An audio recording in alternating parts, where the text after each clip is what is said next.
አርእስተ ዜና የትግራይ ኢኮኖሚ ለማሻሻል የውስጥ ገቢን በማሳደግ በትኩረት እንደሚሰራ የትግራይ ጊዜያዊ አስተዳደር ፕሬዝዳንት ሌተናል ጀነራል ታደሰ ወረደ ገለጹ።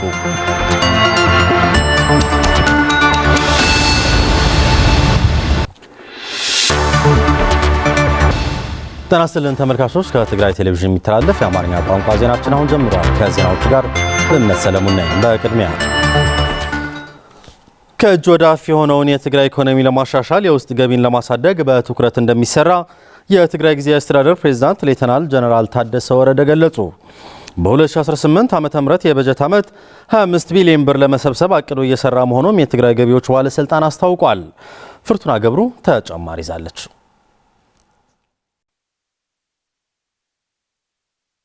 ከእጅ ወደ አፍ የሆነው የትግራይ ህዝብ ኢኮኖሚን ለማሻሻል የውስጥ ገቢ ማሳደግ ላይ እንደሚሰራ የትግራይ ጊዜያዊ አስተዳደር ፕሬዝዳንት ሌተናል ጀነራል ታደሰ ወረደ ገለጹ። በመቀለ ከተማ በተካሄደው የ2017 እና 2018 በጀት ዓመት የክረምት ገቢና ግብር ቅድመ ዝግጅት የተገኙት የትግራይ ጊዜያዊ አስተዳደር መንግስት አስፈላጊውን አገልግሎት እንዲሰጥ ገቢ መሰብሰብ አለበት ብለዋል። መንግስት የመፈጸም አቅሙ የሚመዘነው ግብር በአግባቡ ከሰበሰበ ነው ያሉት ፕሬዝዳንቱም የገቢ አሰባሰብ ችግር ፈተን ስልታችንን አስተካክለን የውስጥ ገቢ ላይ ትኩረት አድርገን ገቢያችን ማሳደግ ይገባናል ብለዋል። የተገኘ ሀብት በትግራይ እንዲውል ልንሰራ ይገባል ያሉት ፕሬዝዳንት ታደሰ ወረደም ይህ ከሆነ የትግራይ ኢኮኖሚ በማነቃቃት ረገድ ከፍተኛ ሚና ይኖረዋል ብለዋል። በመድረኩ የቀጣይ 2018 ዓ.ም በጀት እቅድ ይፋ የተደረገ ሲሆን ለቀጣይ ዓመት 25 ቢሊዮን ብር ለመሰብሰብ አቅዶ እየሰራ መሆኑ የትግራይ ገቢዎች ባለስልጣን አስታውቋል። ከሐምሌ 1 2017 ዓ.ም ግብር መክፈል እንደሚጀምር የገለጹት የትግራይ ገቢ ባለስልጣን ዳይሬክተር አቶ ክብሮም ፍስሐየም ግብር ከፋዮች በሰዓታቸው እንዲከፍሉ ምቹ ሁኔታ እንዲፈጠር አስፈላጊውን ድጋፍና ክትትል ለማድረግ ተዘጋጅተናል ይላሉ። ነቱናይ 2018 ግብር ንምእካብ መጀመሪያ ናይ 2017 ግብሪ ዛሬ ለ2018 ገቢ እቅድ ለማውጣት መጀመሪያ የ2017 ግብር መሰብሰብ አፈጻጸማችን ነው የገመገም ነው። እዚህ ላይ የተስማማንበት ነገርም ልንሰበስበው ያሰብነውን ያህል አልተሰበሰበም፣ ዝቅተኛ ነው ብለናል። ስለዚህ ይህ ግምገማ መነሻ በማድረግ ለቀጣይ 2018 ዓ.ም አቅማችንን አሳድገን ልንሰበስብ የሚገባው ግብር መሰብሰብ አለብን። ለቀጣይ ዓመት 28 ቢሊዮን ብር ለመሰብሰብ እቅድ ይዘናል። የገቢና ንግድ አሰባሰብና አፈጻጸም አስመልክተው ጥናታዊ ጽሑፍ ያቀረቡት የገቢዎች ባለስልጣን ምክትል ዳይሬክተር አቶ ወልደ ገብርኤል አጽባሃ ከላይ እስከታች ያለው የመንግስት መዋቅር የገቢና ንግድ አሰባሰብና አፈጻጸም አስመልክተው ጥናታዊ ጽሑፍ ያቀረቡት የትግራይ የገቢዎች ባለስልጣን ምክትል ዳይሬክተር አቶ ወልደ ገብርኤል አጽባሃም ከላይ እስከታች ያለው የመንግስት መዋቅርናም የግብር ከፋዩ ክፍተት ታክሎበት ተገቢውን ግብር ለመሰብሰብ አልተቻለም ብለዋል።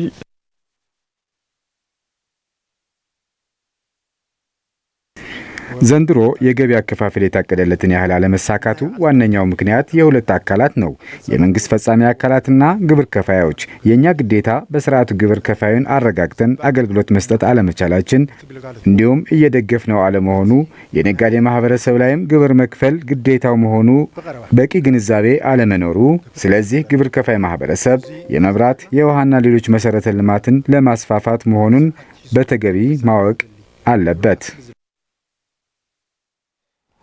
ኦፕሬሽን ስማይል በአይደር ሪፈራል ሆስፒታል ከ74 ሚሊዮን ብር በላይ በሆነ ወጪ ለህፃናት የቀዶ ሕክምና አገልግሎት መስጠት ጀመረ። ኢንስቲትዩቱ ከአይደር ሪፈራል ሆስፒታል ጋር በመተባበር የከንፈር መሰንጠቅ፣ የላንቃ ህመምና ሌሎች ችግር ላለባቸው ህፃናት የቀዶ ሕክምና አገልግሎት እየሰጠ ነው። አሰፋ ካሳ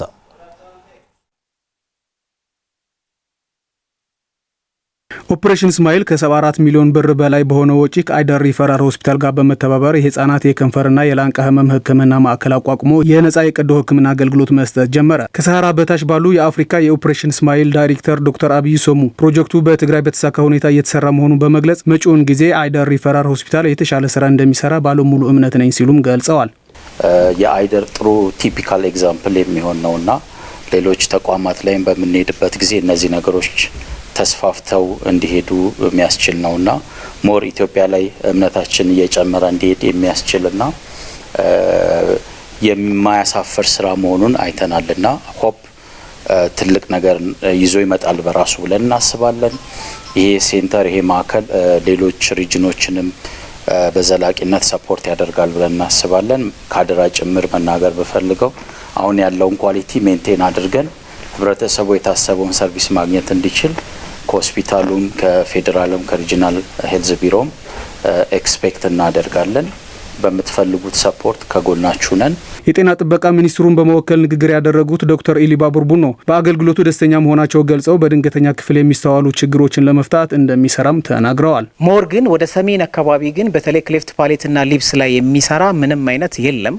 አይደር ላይ የተጀመረው ነገር እጅግ በጣም ተስፋ የሚሰጥ ነው። ይሄን ሁሉ ስናይ እኔ በጣም ደስ ብሎኛል።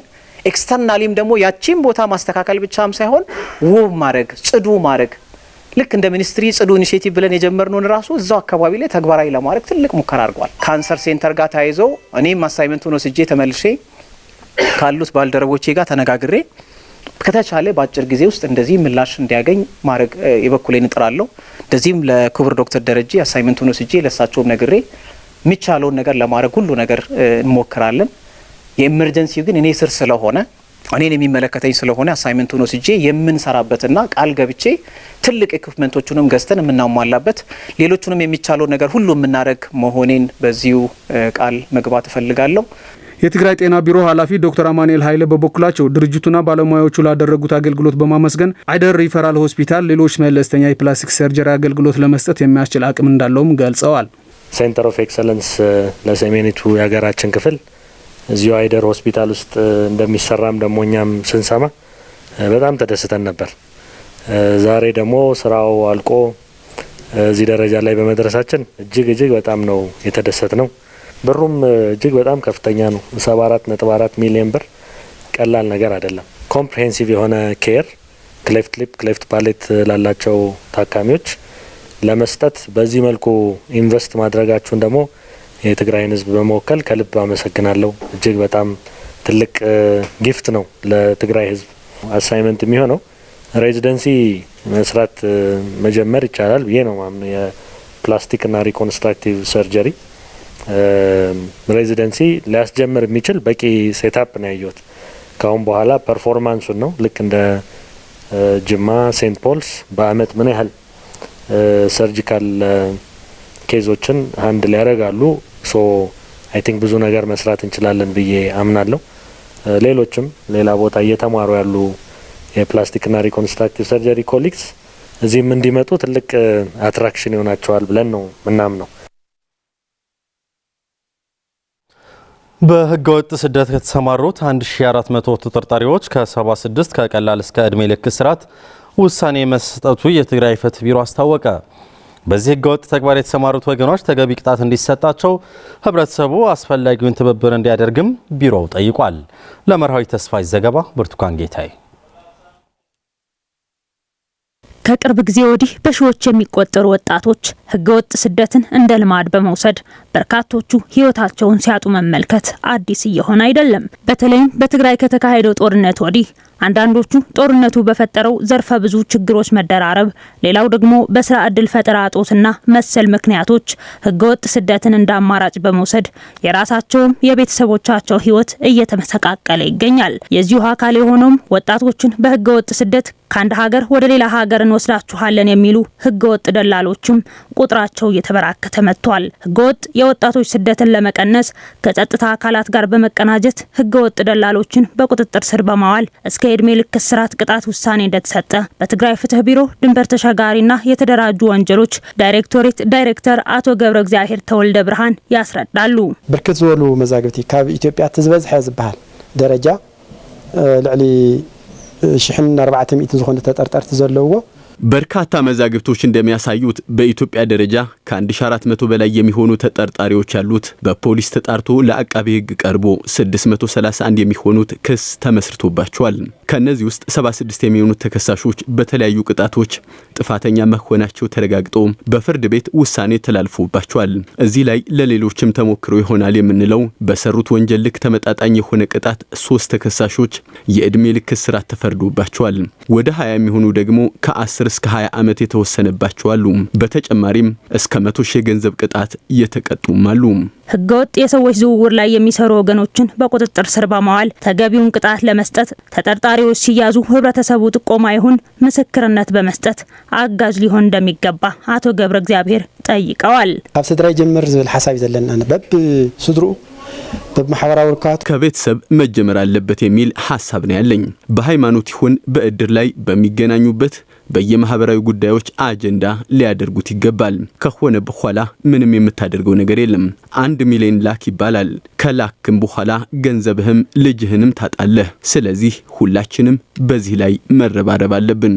በመቀለ ዩኒቨርሲቲ መምህርና የኢኮኖሚ ትምህርት ክፍል አስተባባሪ ዶክተር ሙዕዝ ሐዱሽ በትግራይ ያለው ፖለቲካ ያሳደረው ቀውስ፣ ኢኮኖሚያዊና ማህበራዊ ችግሮች እንዲሁም ህገወጥ የወጣቶች ስደት ከጊዜ ወደ ጊዜ እየተባባሰ በመሆኑ ይህንን ለመግታትም የፖለቲካ መሪዎች ትኩረት እንደሚሻም ያብራራሉ።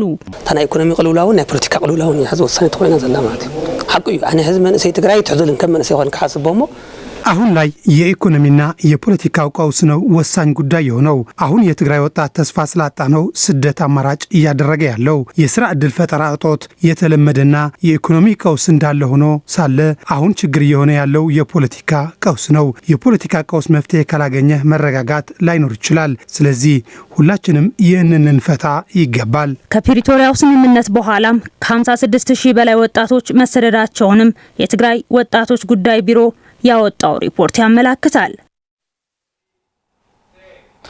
የአክሱም ከተማ አስተዳደር በ2017 ዓ.ም በ5 ሚሊዮን ብር በጀት የተለያዩ የልማት ፕሮጀክቶች ለአገልግሎት ማብቃቱን አስታወቀ። ፕሮጀክቶቹ በተያዘላቸው ጊዜ መጠናቀቃቸውንና ለ800 ወገኖች የሥራ ዕድል እንደተፈጠረላቸው ከተማ አስተዳደሩ ገልጿል። ለፍስሐ መዝገበ ዘገባ ስለሻጎስ የአክሱም ከተማ አስተዳደር 37ኛው የሰማዕታት ቀንን ምክንያት በማድረግ የድንጋይ ማንጠፍ፣ ተፋሰስና የጠጠር መንገድ ስራና ድልድይ በአጠቃላይ 13 ኪሎ ሜትር ርዝመት ያላቸው መሰረተ ልማቶችን አስመርቋል። በጉብኝቱ የተገኙት የከተማዋ ነዋሪዎችም በከተማ አስተዳደሩ የተሰሩት መሰረተ ልማቶች የማህበረሰቡን ችግር የሚፈቱና የቁጠባ ዘርፉን የሚያነቃቁ ናቸው ሲሉ ይገልጻሉ። ይህ አጠገባችን የሚገኘው ወንዝ በኑሯችን ላይ ብዙ ችግር ይፈጥርብን ነበር። ተማሪዎች ወደ ትምህርት ቤት ሲሄዱ በላይ በኩል አድርገው ይሄዱ ስለነበር በተደጋጋሚ በማርፈዳቸው በትምህርታቸው ላይ ጫና ይፈጥርባቸው ነበር። እኛም ክንደያ ወደሚባለው ቀበሌ ለመሄድ በጣም ስንቸገር ነበር። አሁን ላይ ግን በከተማ አስተዳደሩ ስለተሰራ ችግራችን ተቀርፏል። ለዚህም እናመሰግናለን። የአክሱም ከተማ ጽሕፈት ቤት ኃላፊ አቶ ሐዱሽ ገብረመድህን የከተማው አስተዳደር በ2017 ዓ.ም ከውስጥ ገቢና ከሌሎች የባለድርሻ አካላት ባገኘው ከ500 ሚሊዮን ብር በላይ በመበጀት የህብረተሰቡን ችግር የሚያቃልሉ የተለያዩ ፕሮጀክቶችን ለአገልግሎት ማብቃቱን ገልጸዋል። ተመርቀው ለአገልግሎት ክፍት የሆኑ ፕሮጀክቶች እየጎበኘናቸው ያሉ ፕሮጀክቶች ከ500 ሚሊዮን ብር በላይ ወጪ ተደርጎባቸው የተሰሩ ፕሮጀክቶች ናቸው። ከነዚህ ውስጥ 2.1 ኪሎ ሜትር የመንገድ የተፋሰስ ደግሞ ግማሽ ኪሎ ሜትር ነው። በድንጋይ ማንጠፍ ስራም 1.7 ኪሎ ሜትር መንገድ ተሸፍነዋል። 10 የሚሆኑ ማህበራት በማደራጀት 71 ሚሊዮን ብር በመበጀት ነው የድንጋይ ማንጠፍ ስራ የተካሄደው። በተዘዋዋሪ በጀት የተያዙ ሌሎች ፕሮጀክቶችም አሉን።